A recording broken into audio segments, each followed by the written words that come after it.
पगड़ी वाले, बहुत बहुत महान ज्ञान देने वाले ने ये आपको पिछले 2013 से आज 23 आ गई, किसी ने चर्चा नहीं की। और आप पूछेंगे भी तो अभी भी आपको मूर्ख बनाएंगे।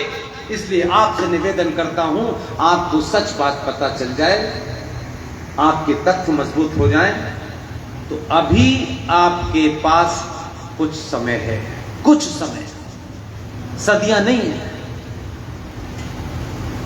इसमें न ब्राह्मण है, न ठाकुर है, न बनिया है, न दलित है, न ये सब हैं। थोड़ी देर के लिए भूल जाइए कि आप ब्राह्मण हैं और ठाकुर हैं, उससे कुछ नहीं रखा। 2013 में संसद के अंदर अंग्रेजों ने जो 1923 में कानून बनाया था, थाना ताजा समाचार पेज को शेयर करें, जिसमें जवाहरलाल नेहरू ने 1956 में अमेंडमेंट किया, इंदिरा गांधी ने अमेंडमेंट किया, राजीव गांधी ने प्रधानमंत्री के दस्तखत करने के बाद पहला ऑर्डर किया, 95 में उसमें अमेंडमेंट हुआ और 2013 में भारत की दोनों सदनों से पास हो गया। मैंने इसलिए मिसाल दी कि अगर आपके सामने एजेंडा पड़ा है, अगर वो लिख नहीं देता, उसका क्या एजेंडा था? वो जीवन भर ये कहना चाहता था, इंजीनियर रशीद, कि कांग्रेस के एक नेता ने लिख के दिया है मुझे, उसको इससे कुछ नहीं मिलने वाला था। लेकिन उसका चरित्र देखिए कि उसने नहीं लिख के दिया तो उसने इसको वोट भी नहीं दिया। वो बिका नहीं। आपके लोग बिके या बिके नहीं मैं नहीं जानता, लेकिन सौदा करते वक्त ये वहां मौजूद थे। 113-17 थे। अगर एक भी पागल हो जाता उसमें से, शहर शहर चिल्लाता, उस एमपी की इतनी ताकत होती कि कुछ भी हो जाता, पार्टी साइड में, पद साइड में, और हमारी तरह चिल्लाता, तो आज ये दिन देखने नहीं पड़ते कि आज आप भिखारियों की तरीके से खड़े हैं। आपको पता ही नहीं है कि संसद में जो कानून पास हुआ है, उस कानून का नाम क्या है? उस कानून का नाम है वक्फ प्रॉपर्टी एक्ट 2013। उस कानून के तहत दुनिया में यह कानून पास हो ही नहीं सकता था, लेकिन हम चाटुकार 95 करोड़ सनातनियों के देश में पास हो गया। हमने पास भी होने दिया, और पास होकर के किसी को पता न चले, इसके लिए सारे ठेकेदारों ने ठेका ले लिया, इसकी बात न पता चले। राम मंदिर, धारा 370, यूनिफॉर्म सिविल कोड, बस यही पता रहे, जैसे यही सबसे बड़ा मुद्दा है। इसको चिल्लाया लोगों ने, इसको नहीं चिल्लाया। इस कानून के तहत संसद में यह पास हो गया है कि वक्फ बोर्ड नाम का एक प्राइवेट संगठन होता है। उस संगठन के जितने भी कार्यकर्ता होते हैं, उनकी वैल्यू पब्लिक सर्वेंट जैसी होती है। महत्वपूर्ण यह नहीं है, ये मैं आपको उसकी बैकग्राउंड दे रहा हूं ताकि आप जब किसी के सामने बात रखें तो आपको कोई ये न कहे कि सुनी सुनाई बातें हैं। ये कैसे हो सकता है, मैं एक बार को समझ ही नहीं पा रहा कि कोई बोला ही नहीं। पार्टी लाइन को भी छोड़ दीजिए, उधर भी तो बैठे थे, वो भी तो सनातनी थे। ऐसा नहीं था कि उधर जाने से किसी दूसरी पार्टी में उनका आस्था बदल गई। वहां जाके वो मिश्रा जी नहीं थे, शर्मा जी नहीं थे, ठाकुर साहब नहीं थे, कि सारे ठाकुर और बनिए और पंडित जी सब इसी पार्टी में, ऐसा नहीं है। अगर आग लगी हो तो आप इंडिपेंडेंट होते तो खड़े हो जाते। ये चर्चा पूरे देश में कहीं नहीं है। 5-6 साल से गली गली इसी पे चिल्लाया। और यही ध्यान रखिएगा, अगर सच में मुझे सुनने आए हैं, मुझ पे डॉट बराबर भी यह यकीन है, तो मैंने जितनी बातें कही है सबको वेरीफाई कीजिएगा। अपने मन से कीजिएगा, अपने सोर्सेस से कीजिएगा। और मैं अभी जब तक जिंदा हूं, आप कहीं भी पकड़ लीजिएगा। कानून पास हुआ कि वक्फ बोर्ड नाम की जो दुकान है, वो दुकान में कोई भी आदमी, वक्फ बोर्ड का कोई भी आदमी ये कह दे कि ये जो प्रांगण है, जिसमें आप बैठे हैं, ये किसी का होगा या सरकार का होगा या किसी प्राइवेट आदमी का होगा, आप उसकी भाषा पे जाइए संसद में कि अगर कोई दो लोग वक्फ बोर्ड पे कह दें कि ये जो जमीन है ये वक्फ बोर्ड की है, मैं कोई अक्षर एक्स्ट्रा नहीं बोल रहा हूं ताकि आप कंफ्यूज ना हो, सिर्फ वक्फ बोर्ड के दो लोग ये कहें कि ये जमीन वक्फ बोर्ड की है भाई, तो संसद में क्या कानून है? आप एक सामान लॉ अबाइडिंग सिटीजन हैं, आप कानून को मान दें तो आपके मन में सवाल आएगा कि भाई कैसे कह सकते हो, इसके मेरे पास कागज है, मैं पिछले 20 साल से बिजली का बिल दे रहा हूं, ये दे रहा हूं, वो दे रहा हूं, सब कुछ है। संसद में इस कानून के सेक्शन 40 में क्या कहा गया है, 35 में क्या कहा गया है, यह महत्वपूर्ण है।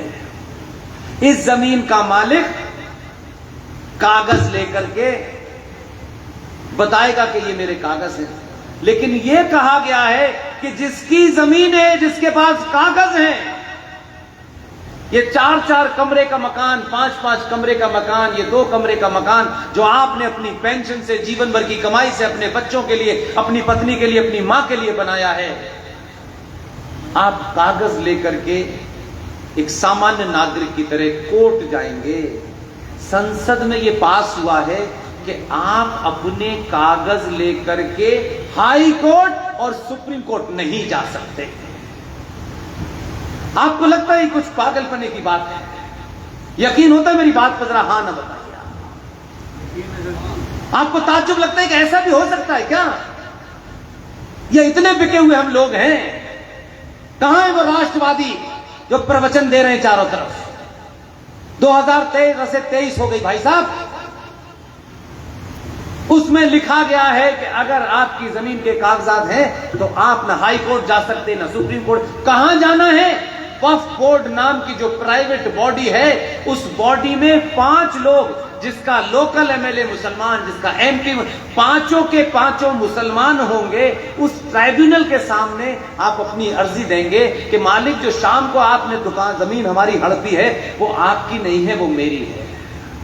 यानी जो आपका कातिल है उसी की कोर्ट में आपको अपना अपराध साबित करना है, और ये पता नहीं चला आपको। इसलिए शत्रु बहुत ईमानदार है।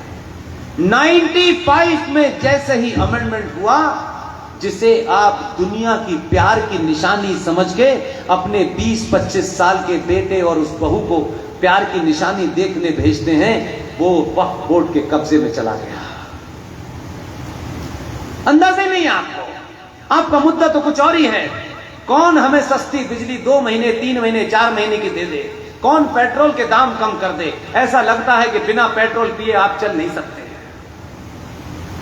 और भी लोग इसी धरती पर रह रहे हैं, उनकी प्रायोरिटी ये नहीं है, लेकिन आपकी प्रायोरिटी ये है। बिजली का बिल माफ हो गया, वाह वाह वाह वाह। आज आप सरकार दे देते हो भाई मेरे। आप तो कोई बाहर से आ जाओ कहे कि हम तो 6 महीने तक देंगे, तो आप तो राजकाज दे दोगे, लेकिन ये मुद्दे कोई नहीं बताएगा आपको। और उसके बाद जो सोमनाथ का मंदिर, जिसे बाद में कांग्रेस पार्टी के प्रधानमंत्री बड़े इस बात पे नाराज हुए कि उसके जीर्णोद्धार के लिए डॉक्टर राजेंद्र प्रसाद चले गए, तो नाराज हुए।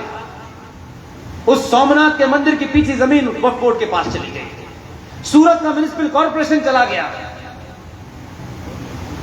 आंध्र प्रदेश हाई कोर्ट के एक जज ने इस केस को समझने के लिए एक पिटीशन को एक्सेप्ट किया। और ये मैं नहीं कह रहा, आंध्र प्रदेश के हाई कोर्ट के उस ऑब्जर्वेशन को समझिए। ये सरकारें नहीं बताती, ये ठेकेदार हिंदुओं के नहीं बताते आपको, क्योंकि इन्हें बताने से क्या होगा? सवाल आप उन्हीं पे पूछोगे कि भाई आप तो जानते थे, आपके पास तो रोज आते थे, आप हमें बता तो देते कम से कम। हम एक पत्थर ही फेंकते, हम शोर ही मचाते, धरने ही लगते, कुछ तो करते। अगर हमने अपनी छुट्टियां आपको सौंप दी थी कि आप ही सब कुछ बताएंगे, आप ही कुछ करेंगे, और अगर हमारे अंदर इतनी अकल और बोध नहीं था कि हमें खुद जानना था, तो कोई तो बताता आपको। तो आपकी तो शिकायत उनसे भी नहीं है। पूरा दिल्ली, पूरा देश आज की डेट में उनके पास है। कोई पूछने वाला है? कोई रोने वाला है? दिल्ली में एक छोटी सी सरकार है जिसके पास बहुत पावर नहीं है, उसमें एक है। फिर देखिए, मैं वही बात, 70 में से एक है सिर्फ रूलिंग पार्टी का मुसलमान, एक है। उसने 264 घरों को खाली करा दिया। आपको पता ही नहीं। भारत माता की जय। राष्ट्रवाद, हिंदू, भगवान राम हम आएंगे, मंदिर वहीं बनाएंगे, जो बने बनाए हैं उनको वापस नहीं लेंगे। क्या है? कौन सी लड़ाई, किस लड़ाई को लड़ रहे, किस चीज के लिए लड़ रहे हैं? कहां पे आपकी एनर्जी लगी हुई है? दुनिया का नियम है जिसकी जमीन उसी का देश। आंध्र प्रदेश हाई कोर्ट के जज का ऑब्जर्वेशन है कि भारत की जो लैंड एरिया है उस लैंड के ऊपर सबसे बड़ा कब्जा रेलवे का है, उसके बाद डिफेंस का है, तीसरे नंबर पे वक्फ बोर्ड के पास जमीन है। किसी ठेकेदार ने बताया 40,000 साल पुराना डीएनए है, ये हमें पता चल गया। जो घर है हमारा वो हमको नहीं बता रहे यार कि ये तुम्हारा चला गया है। और आपको ये गलतफहमी ना हो कि जब मैं ये कहता हूं कि उस कोर्ट ने बताया कि तीसरे नंबर पर वक्फ बोर्ड के पास जमीन है, तो ये 22 करोड़ को अलग कर दीजिएगा, वो अलग रहते हैं। आप 95 करोड़ हैं। कहां है जमीन? कहां है जमीन? वैसे आप अपने इंटरेस्ट की सब चीज जान लेते हैं। आज बजट में क्या हुआ, लेकिन आपने ये क्यों नहीं पूछा कि 1947 में 10.5 लाख सनातनी हिंदू मारे गए, 30% जमीन आपने दे दी, तब भी यही संकट था। चलो भाई इनसे छूट गए, ये चले गए। 2011 का सेंसस निकाल के देखिए अपने यूट्यूब पे, मोबाइल पे। हर 10 साल के बाद सेंसस होता है। किसी ने बताया आपको? 2011 का सेंसस में 29 राज्यों में से 9 राज्य में हिंदू माइनॉरिटी में है, लेकिन पागलपने का दौरा पड़ रहा है कुछ लोगों को।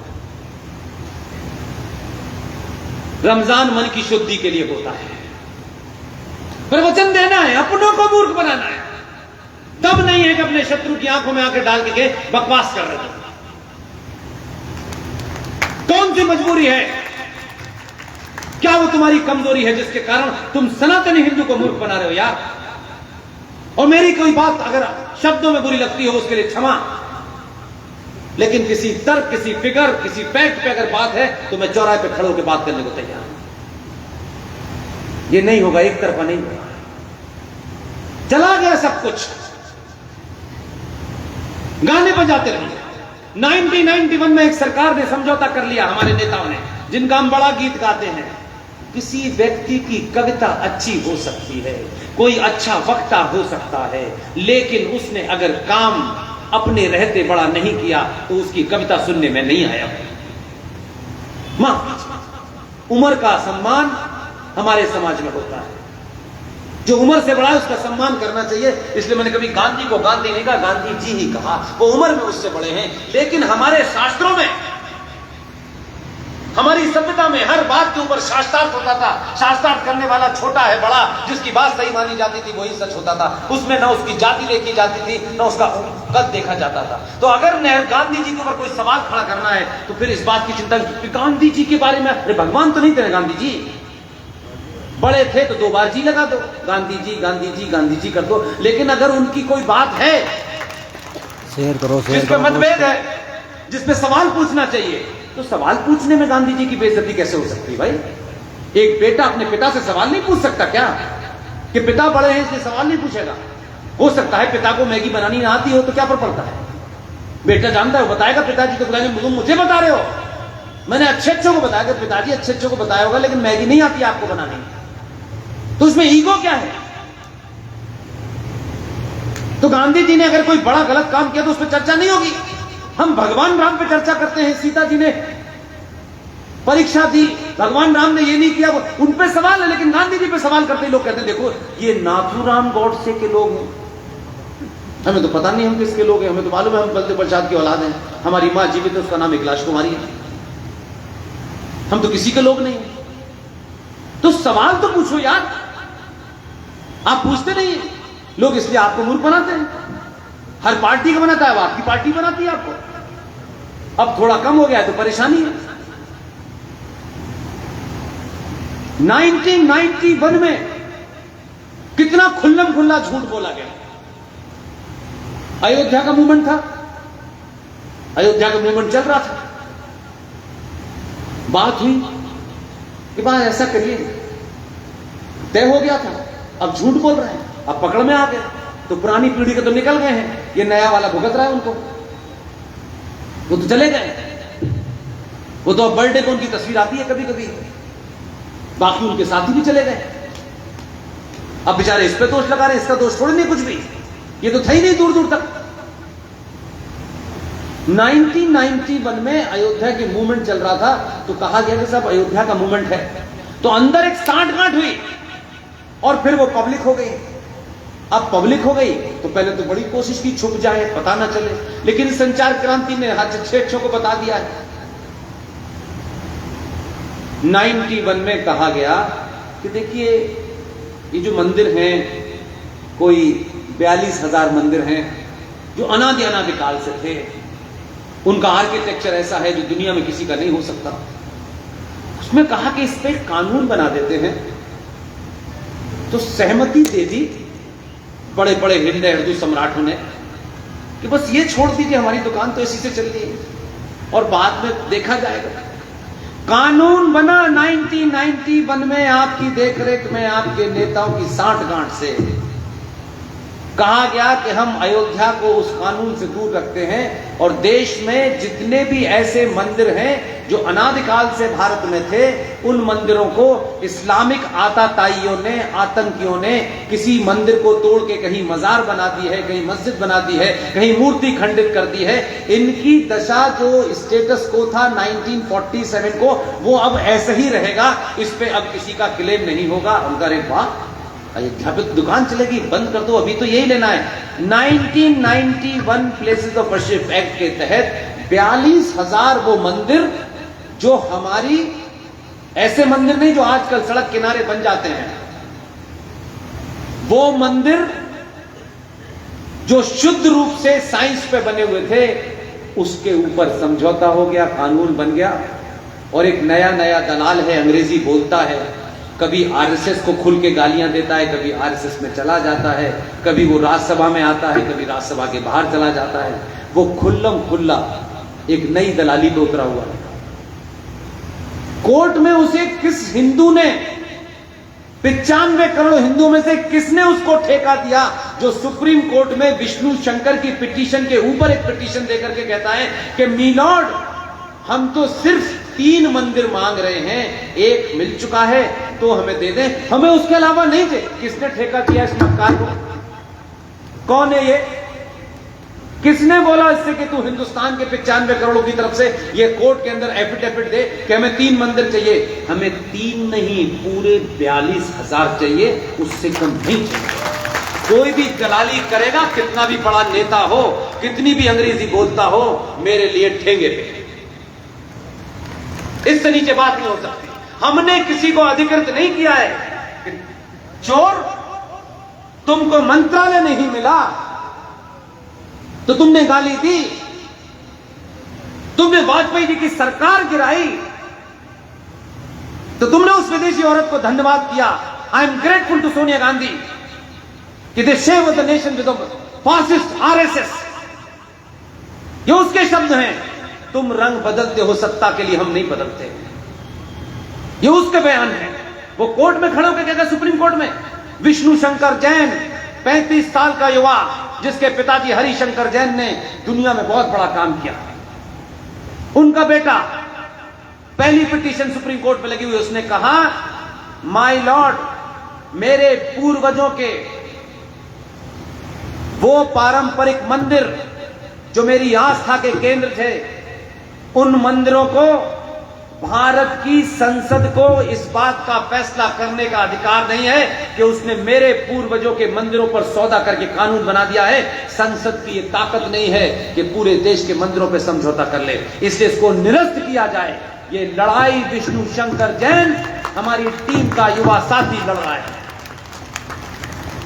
हम कोई बात हवा में नहीं कह रहे, पूरे दावे से कह रहे हैं अगर जिंदा रहे तो ये कानून निरस्त होते हुए देखेंगे। इसलिए अपने के अंदर के दलाल भी अगर जाएंगे उनको भी नहीं बख्शेगा। राज से बड़ा ना पुष्पेंद है ना कोई हो सकता, कोई नहीं हो सकता। इसलिए जब मैं अपने लिए कहता हूं कि आपको मेरी बात गलत लगे, हो सकता है मेरे प्रेजेंट करने का अंदाज में आपको थोड़ी तलखी लगती हो, लेकिन ये तलखी इसलिए है कि बेरोजगार होने की वजह से ये नहीं कर रहा, सब कुछ छोड़ के आया हूं, इसलिए गुस्सा बहुत है कि आपके अपनों ने आपको मारा, शत्रु ने नहीं आपको मारा। शत्रु रोज आपको जगाता है लेकिन आप जगते नहीं है। प्लेसेस ऑफ वर्शिप एक्ट 1991 पे किन धंधेबाजों ने साइन किए थे और उन्होंने साइन कर लिए थे, तो कोर्ट में किसके इशारे पर ये मक्कार जाता है जो मंत्री नहीं बनने से अब सरकार को गाली देने लगा। तुम्हारा मंत्री पद इंपॉर्टेंट था तो तुम हिंदुत्व पार्टी में इसलिए घुसे थे तुम्हें यहां सरकार मिल जाए, नहीं तुम पहले भी मंत्री रह चुके हो। तुम्हारा पेशा है लोगों को ब्लैकमेल करना, ब्लैकमेल करके सत्ता हासिल करना, ये तुम्हारा होगा, हम दूर दूर तक नहीं हैं। इसलिए विष्णु शंकर जैन की पिटीशन के खिलाफ तुम पिटीशन देकर कहते हो सिर्फ 3 दे दीजिए माय लॉर्ड, और माय लॉर्ड कौन होता है ये देने वाला कि वो 3 देगा या 1 देगा? हम तय करेंगे, ये हमारा राष्ट्र है, हमारे पैसे से कोर्ट चलती है, हमारे टैक्स से कोर्ट को पैसा मिलता है। कोर्ट को किसने अधिकार दे दिया कि कोर्ट जो दिल चाहे तय करेगी? कोर्ट को शबरीमला के अंदर जेंडर जस्टिस चाहिए, लेकिन कहो कि मस्जिद में जेंडर जस्टिस कहो तो कहेंगे नहीं यहां हम नहीं करेंगे, क्योंकि जज साहब को पता है कि मस्जिद में अगर दखल दिया तो शाम को हमारे साथ इनजस्टिस हो जाएगा, इसलिए तुम डरते हो। बहस चल रही है पूरे देश में, एक गुंडा उत्तफाक से वो मुसलमान है, अंसारी है, पसमानदा है, गरीब है, जिसको आजकल खैरात लुटाई जा रही है। गलेवान में देखें जज साहिबान, आप हमारे टैक्स से पैसा लेते हैं, तनख्वाह लेते हैं, ये कंटेम्प्ट ऑफ कोर्ट से किसी और को डराइए, आपकी शान में गुस्ताखी नहीं हो रही। लेकिन आजाद भारत में आपके फैसले के ऊपर सवाल उठाए जा सकते हैं। मेरा सवाल यह है, बताएं मीलॉर्ड साहब, ज्ञान देते हैं आप, भारी सुरक्षा में रहते हैं, सड़क पर निकलते नहीं हैं, और आप नहीं बता पा रहे 10 जजेस, इस देश के 10 ऐसे जजेस हैं जिन्होंने डर के मारे उस अतीक माफिया का केस सुनने से मना कर दिया था। यह है हमारी जुडिशरी। हमको ज्ञान दे रहे हो, हम गिनती में ज्यादा हैं, हमने कभी गिनती में ज्यादा होने का फायदा नहीं उठाया, हम टैक्स देते हैं उसका फायदा नहीं उठाया, लेकिन तुमको लगता है कि इन्हीं को कुचल डालो। सारा ज्ञान हमारे ऊपर है। जज साहब से पूछना चाहिए कि अगर वो 10 जजेस जिन्होंने कहा में थे तो तुमने याकूब मेनन के लिए सुबह 5 बजे कोर्ट खुलवाई थी। हिम्मत है, एक तरफा फैसला देके चले गए जैसे सारा ज्ञान आप ही को है। आप हर चीज पर फैसला देंगे, लेकिन सरकार से सवाल नहीं पूछेंगे। संविधान संविधान संविधान, किसकी बात कर रहे हो संविधान की? पूछो अगर दम है सरकार से कि संविधान जब 1976 में सेकुलर बना दिया गया तो सेकुलर भारत के सेकुलर संविधान के अंदर मुस्लिम एजुकेशन बोर्ड क्यों है, मुस्लिम पर्सनल बोर्ड क्यों है, 5,500 करोड़ रुपए का स्ट्रक्चर कमीशन क्यों है, वक्फ प्रॉपर्टी बोर्ड क्यों है, ये मुसलमान बेटी बेटियों को 1-1 लाख रुपए का वजीफा अलग से क्यों दिया जाएगा अगर भारत सेकुलर है तो? सेकुलरिज्म का ठेक हमने ले रखा है, और वही लोग हमारी बहन बेटी को मारे और हम बोले तुम धमकी दो। और एक कोई बेचारा छोटा सा टेलर, उसने उसका नुपुर की तस्वीर लगा दी, तुमने शाम में उसकी गर्दन काट दी, क्योंकि हम कुछ कर नहीं रहे। हमारे तुम तहम्मुल का इम्तिहान ले रहे हो, हमारी सहन शक्ति का इम्तिहान ले रहे हो। तुम समझते हो ये कायर लोग हैं। जज साहिबान, यह आपका काम नहीं है कि आप जयपुर में एक भाषण दें और भाषण में कहें कि इस देश के विपक्ष को कम समय मिलना है, यह आपका काम नहीं है। इट्स बड़ी नॉट योर जॉब। आपका काम है 5.5 करोड़ जो केसेस हैं उनको सुलटाइए। भगवान राम है या नहीं है इस पे बहस करेंगे, लेकिन कमाल के जज हैं। रामनवमी पे 9 दिन की छुट्टी पे जाएंगे, लौट के आके कहेंगे भगवान राम है नहीं है, इस पे बहस करेंगे। क्या कमाल है यार। करके दिखाओ कभी उन पे, कितनी थी उनकी और कितने साल की थी। हम चुप हैं इसलिए किसी का मजाक कुछ भी नए नए ज्ञान सब भारत में सनातनियों को देने आए हो। आपको ह्यूमन राइट नजर आता है? यह कोर्ट का बयान है, मेरा नहीं है। भारत में 5 करोड़ 2 लाख 5 करोड़ 2 लाख हमारे यहां रोहिंग्या और बांग्लादेशी मुसलमान रहते हैं इल्लीगल। ये मुद्दा नहीं नेताओं का, ये हिंदुओं के ठेकेदारों का नेता वो नहीं है कि ये बताएं समाज को भाई कि यार जरा देखो तुम्हारे पड़ोस में कौन रह रहा है। नहीं बताते। और ये मैं इसलिए नहीं बता रहा हूं, इसलिए बता रहा हूं कि मुद्दे आपके क्या हैं ये आपको पता नहीं है। 5 करोड़ का मतलब समझते हैं?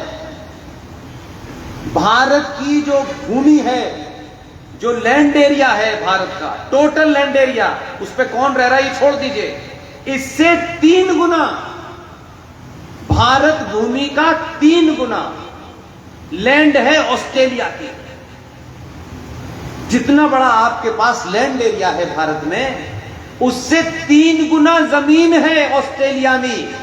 और ऑस्ट्रेलिया की टोटल पॉपुलेशन 2 करोड़ 25 लाख है। हमारे यहां 5 करोड़ 2 लाख लोग इलीगल रह रहे हैं। और ये कोई पार्टी संगठन का बयान नहीं है, ये कोर्ट का बयान है।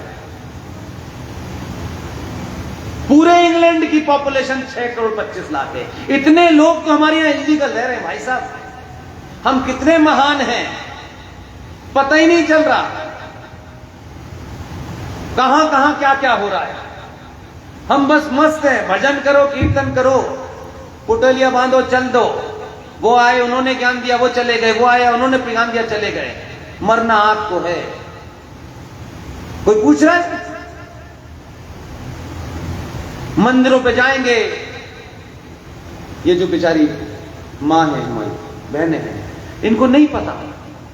एक सामान्य परिवार के अंदर हमारी माँ बहनों को नहीं ज्यादा पता होता, क्योंकि हमारे यहां उस किस्म का डिस्कोर्स नहीं होता, बातचीत नहीं होती। इनको बेचारियों को पता ही नहीं है और हमको तो पता ही नहीं है, बिल्कुल अलग ही बात है।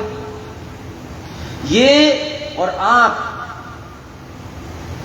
देश के जितने मंदिर हैं, कोई सोने का मुकुट चढ़ा रहा है, कोई कंगन चढ़ा रहा है, पता नहीं क्या क्या चढ़ा रहे हैं आप। ये मुद्दा नहीं होना चाहिए था कि आपका आप बेरोजगारी नहीं हो रही, हमारे बच्चों को नौकरी नहीं मिल रही, सरकार नौकरी। अरे भाई मेरे, अगर सरकार नहीं दे रही तो भूखे मर जाओगे क्या? कोई दूसरा रास्ता नहीं निकालोगे क्या? लोग रास्ता निकालते हैं। वो पंचर जोड़ने वालों ने रास्ता निकाल लिया।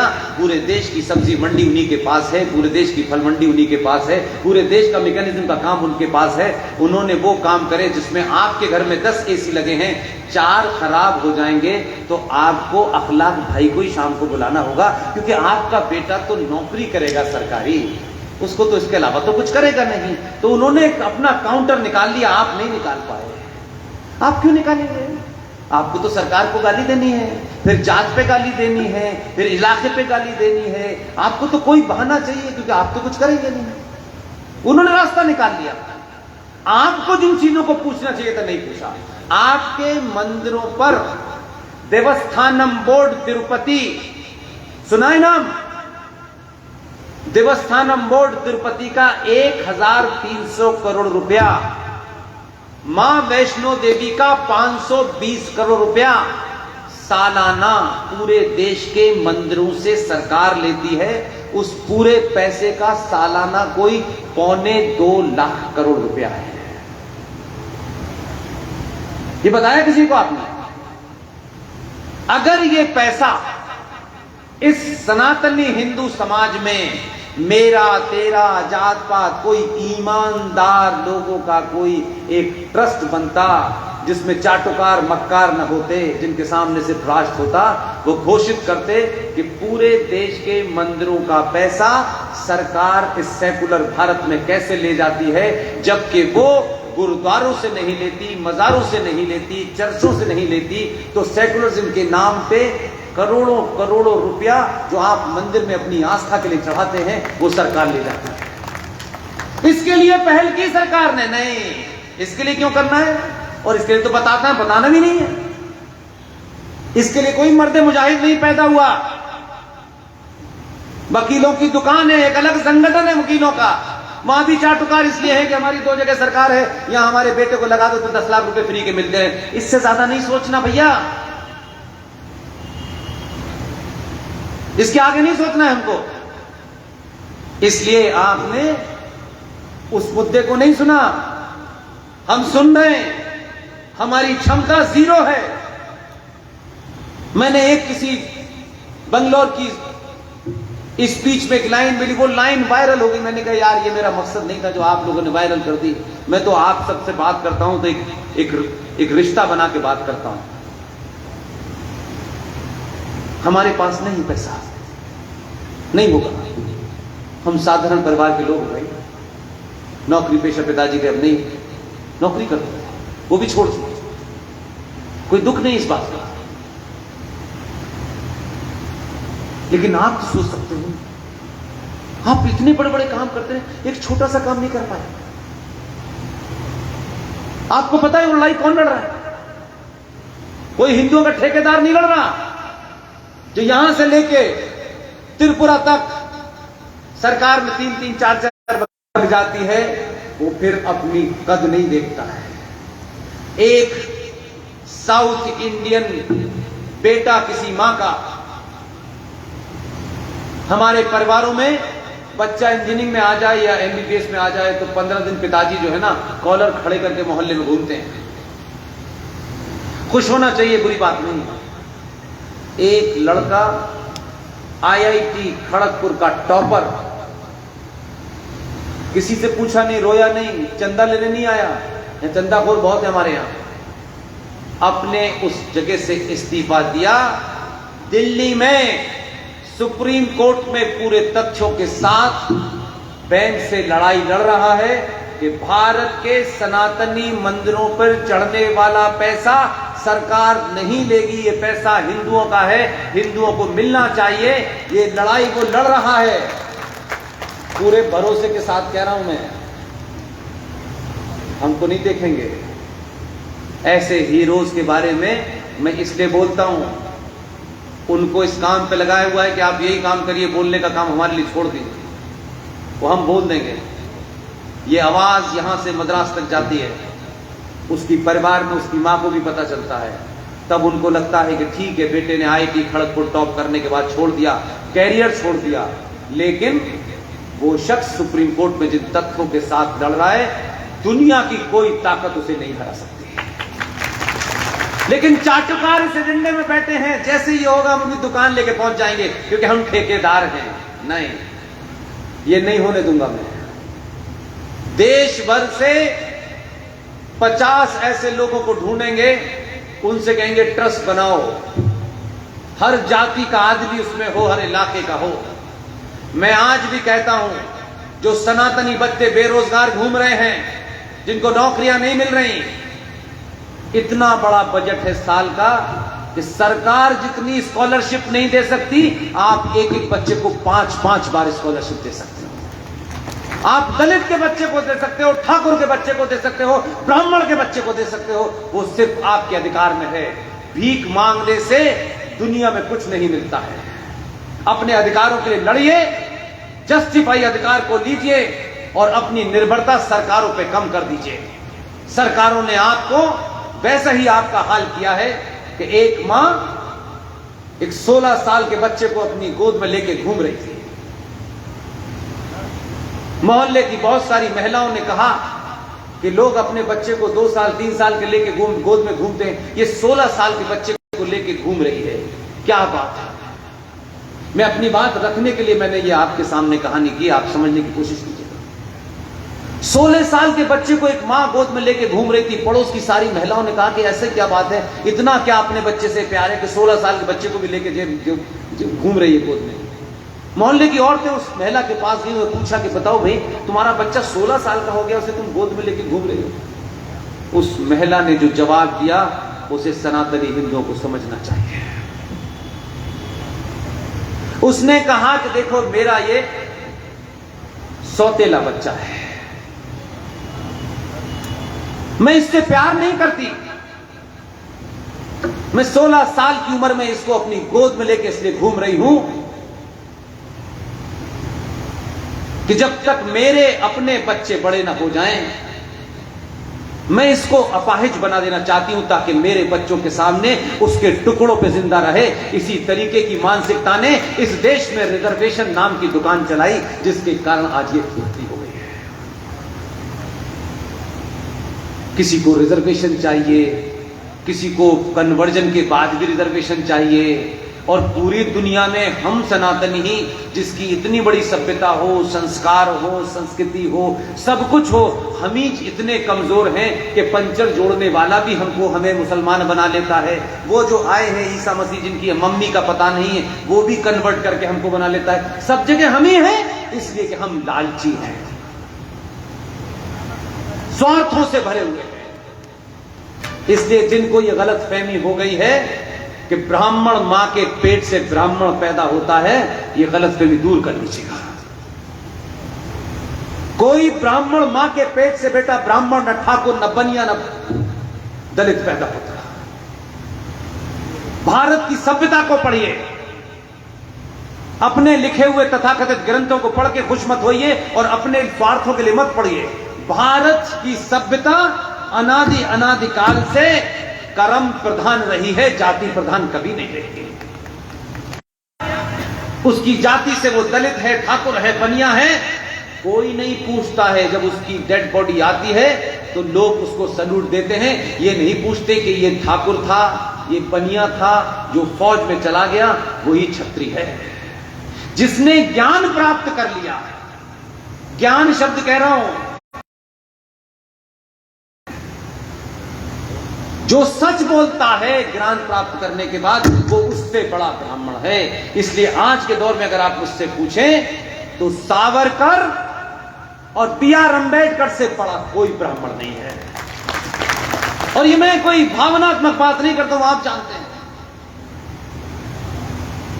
सच को कहने की हिम्मत पूरे तथ्यों के साथ जो B.R. अम्बेडकर की थी, बड़े से बड़े लोगों की नहीं थी। ज्ञान कितना भी बगाड़ दें, अपनी दुकान चलाने के लिए कोई नया ग्रंथ लिखते हैं, ये सिर्फ B.R. अम्बेडकर की ताकत थी।